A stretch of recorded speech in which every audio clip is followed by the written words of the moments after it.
And then Jake, you go Judkins at the 5'9". I think that's a really good value for a guy who, while I do have, some more question marks than I think some people do, and I know you got, and I have debated the prospect, but there's no debating the landing spot should be great. Dylan Sampson will see some work. Jerome Ford will still be around as well, but Judkins should find the end zone quite often, more compared to a lot of running backs you're going to get here late in the 5th. Yeah, it was, again, just luckily for me in picking where I did in the 9 spot here, I just got a bunch of no-brainer guys fall to me, and that's what Judkins was here. Like elite running back 1 upside. I'm not comparing him to, elite, the best of the best Nick Chubb, but if he's 80% of what Nick Chubb was at his ceiling, this is a smash in the 5th round. Like we're talking one of the most athletic running backs in the class going to the best or second best potential landing spot amongst the first round or the early drafted running backs this year. Just a no-brainer, especially after watching Waddle and Smith go to me. I wanted Smith, I'm not going to lie. Yeah. Waddle hurt a little bit. Waddle would have been fun in the 6th. It was even less fun watching him go to the same team that has Tyreek Hill. So that was tough too. But Judkins, it's a no, like getting him at what, like RB 19 or something in this draft. Like getting a guy I think could legitimately be a top 5 running back this year, this late, easy.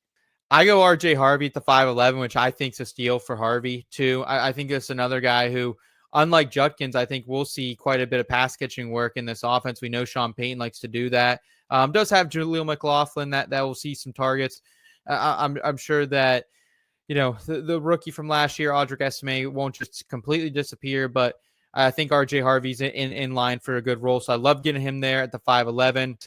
TreVeyon Henderson, then to you, Eric, at the 6'07". You kind of just follow Jake and I's trend here, get in on some rookie running backs in the middle rounds. It's usually a good strategy, and it's one that all 3 of us are investing in.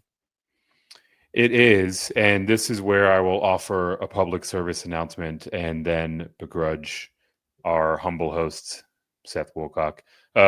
Whenever you're in your draft on your platform of choice, scroll down.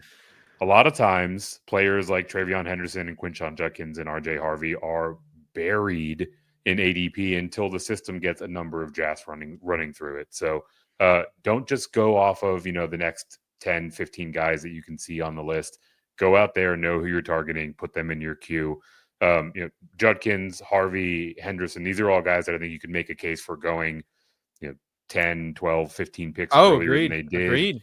I would feel comfortable taking Judkins in the 3rd round, to be clear. Yeah, 100%. TreVeyon Henderson, much like DK Metcalf, for me, was also a consolation prize. I was hoping that I would be able to hold my position as the Quinshon Judkins stands of this Airways. Unfortunately, Jake had similar designs and took them out from under me, but happy to get Henderson here. Just absolutely explosive, dynamic out of the backfield.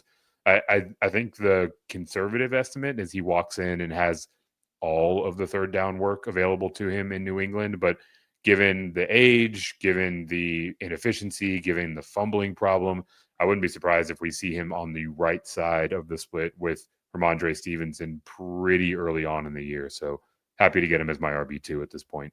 It's going to take one practice where they see both of them carry the ball, and it's going to be very clear who the starting running back should be in that room. Yeah. The guy with athleticism.